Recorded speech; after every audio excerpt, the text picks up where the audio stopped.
এনসিপির হাসনাত, সার্জিস, নাহিদ এরা আবার একটা কিছু গোলমাল পাকাবে, এটা প্রত্যাশিত ছিল।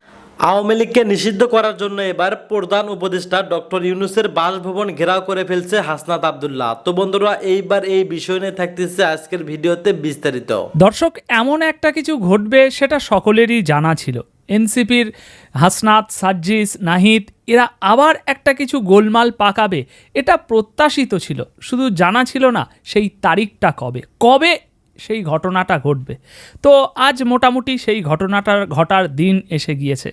কারণ আজকে বাদ-জুমা ফোয়ারার সামনে থেকে ইন্টারকন্টিনেন্টাল যে রাস্তা রয়েছে, যে রাস্তা বাংলো মোটর পর্যন্ত গিয়েছে, এই পুরো রাস্তা জনসমুদ্রে পরিণত করতে চলেছে হাসনাত আব্দুল্লাহরা।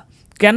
কারণ এখনও বুঝতে পারেননি, আওয়ামী লীগকে নিষিদ্ধ করার চরম দিন আজ ঢাকাতে আবারও সেই ধানমন্ডি ৩২-এর মতো কিছু একটা ঘটতে চলেছে।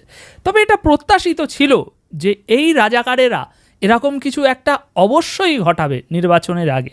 তো সেই দিনটা হলো আজ।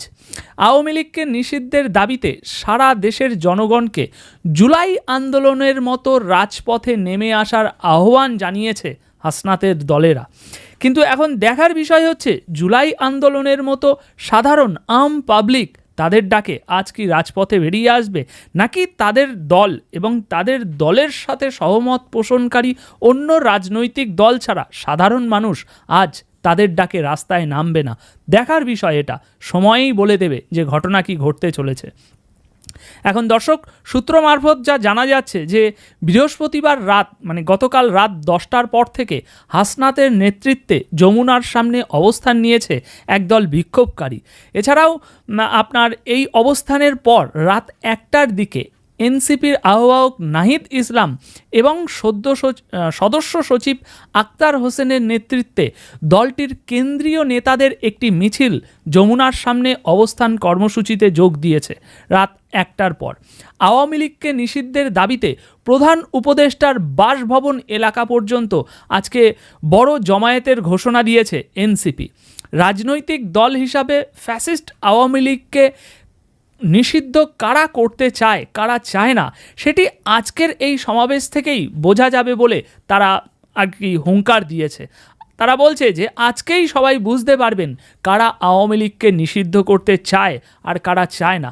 তবে এখনও পর্যন্ত এই তাদের যে জমায়েতের ডাক দিয়েছে, এতে এখনও পর্যন্ত যারা সংহতি প্রকাশ করেছে যে সমস্ত দল, সেই সমস্ত দলের নামগুলো আমি একবার আপনাদের সামনে বলছি।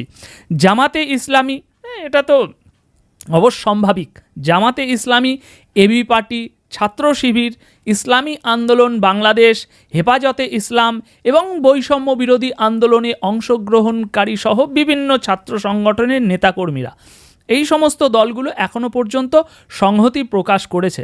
তবে এখানে আমি যতগুলো রিপোর্ট পড়েছি, সেই রিপোর্টের কোনো জায়গায় এখনও পর্যন্ত বিএনপির নামটা আমি কোথাও উল্লেখ পাইনি। তবে এই দলগুলো এখনও পর্যন্ত সংহতি প্রকাশ করেছে। এছাড়াও বুধবার রাতে সাবেক রাষ্ট্রপতি আব্দুল হামিদ যে দেশত্যাগের ঘটনাটা ঘটেছে, সেটার পর থেকেই কিন্তু আওয়ামী লীগের নিষিদ্ধের এই দাবিটা সরব হয়েছে। জুলাই অভ্যুত্থানে অংশ নেওয়া এই রাজাকারদের বিভিন্ন পক্ষ সরব হয়ে উঠেছে। অভ্যুত্থানের একটি হত্যা মামলায় সাবেক প্রধানমন্ত্রী শেখ হাসিনার সঙ্গে আব্দুল হামিদকেও আসামি করা হয়েছে। আর তার এই যে দেশত্যাগের ঘটনা, এই ঘটনায় যে মামলা তদন্ত কর্মকর্তা আছে এসআই আপনার আজহারুল ইসলাম, তাকে সাময়িক বরখাস্ত করা হয়েছে। প্রত্যাহার করা হয়েছে কিশোরগঞ্জের পুলিশ সুপার মোহাম্মদ হাসান চৌধুরীকে, মানে এদের দুজনের উপরে অ্যাকশান নেওয়া হয়েছে। এখন তাদের মূল বক্তব্য হচ্ছে দলমত নির্বিশেষে সবাইকে সমাবেশে যোগ দেওয়ার আহ্বান জানিয়েছে তারা। আর তাছাড়াও বলছে যে যতক্ষণ না পর্যন্ত ফ্যাসিস্ট গণহত্যাকারী আওয়ামী লীগকে সন্ত্রাসী সংগঠন হিসাবে ঘোষণা দিয়ে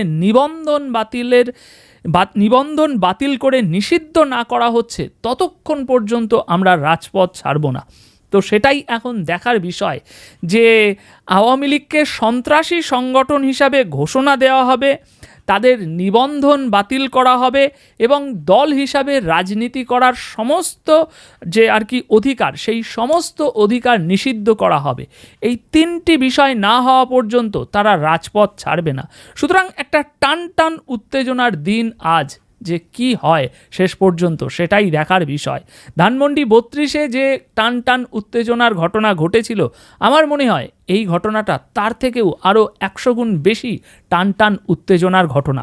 কারণ আজকের দিনে যদি মাঠে তারা এই যে তিনটে দাবি তুলেছে, যে সন্ত্রাসী সংগঠন যেমনটা ছাত্রলীগের সাথে ঘটিয়েছে, তাছাড়াও নিবন্ধন বাতিল, তাদের রাজনীতি করার সমস্ত অধিকার নিষিদ্ধ, এই সমস্তগুলো যদি হয়ে যায়, তাহলে রাজনীতির মাঠ থেকে আওয়ামী লীগ অনেকটাই পিছিয়ে যাবে। এখন দেখার বিষয় যে তাদের এই রাজাকারদের দাবিটা ঠিক কোন পর্যন্ত পৌঁছায়। এছাড়াও সংবাদ সম্মেলনে এনসিপির মুখ্য সমন্বয়কারী নাসির উদ্দিন পাটোয়ারি তিনি বলছেন যে জুম্মার পর ছাত্র জনতা ফোয়ারার সামনে অবস্থান নেবে, ফয়সালা করেই আমরা ঘরে ফিরব। কারা আওয়ামী লীগকে নিষিদ্ধ করতে চায় আর কারা চায় না, তার ফয়সলা আজই হবে। বাদ জুমা সব নাগরিকদের ঐক্যবদ্ধভাবে জমায়েতে হওয়ার আহ্বান জানিয়েছে তারা। তো দর্শক, এখন দেখার বিষয়, বেলা যত গড়াবে ততই ধীরে ধীরে রেজাল্ট সামনে আসবে। এখন দেখার বিষয় যে আম জনতা, সাধারণ নাগরিক তাদের পাশে আজ কতটা দাঁড়ায় এবং এই বর্তমান অবৈধ সরকার তাদের এই দাবিটাকে নিয়ে ঠিক কোন অবস্থানে পৌঁছায়। অপেক্ষা করে আমরা অবশ্যই দেখব। এখন এ বিষয়ে আপনাদের মতামত কি, কমেন্ট বক্সে অবশ্যই রেখে যাবেন। ধন্যবাদ আপনাদের সকলকে। ধন্যবাদ প্রিয় দর্শকবৃন্দ, আমাদের ফুল ভিডিওটি দেখার জন্য আপনাকে জানাই অসংখ্য ধন্যবাদ। তো বন্ধুরা, এতক্ষণ আপনারা যে ভিডিও ফুটেজ দেখতে পেয়েছেন, প্রধান উপদেষ্টার বাসভবন ঘেরাও করে ফেলছে আওয়ামী লীগকে নিষিদ্ধ করার জন্য, মানে একবারে মুছে ফেলার জন্য হাসনাত আবদুল্লাহ সহ আরও বেশ কয়েকজন সমন্বয়ক এবং অনেকেই। এই বিষয়টা আপনারা কিভাবে দেখছেন এবং এই বিষয় নিয়ে আপনাদের কী মন্তব্য অবশ্যই কমেন্ট বক্সে কমেন্ট করতে ভুলবেন না। আর হ্যাঁ, এমন নিত্য নতুন আপডেট খবর সবার আগে পেতে চাইলে এখনই আমাদের এই পিচ্চি সাকিব ইউটিউব চ্যানেলটি সাবস্ক্রাইব করুন। ধন্যবাদ।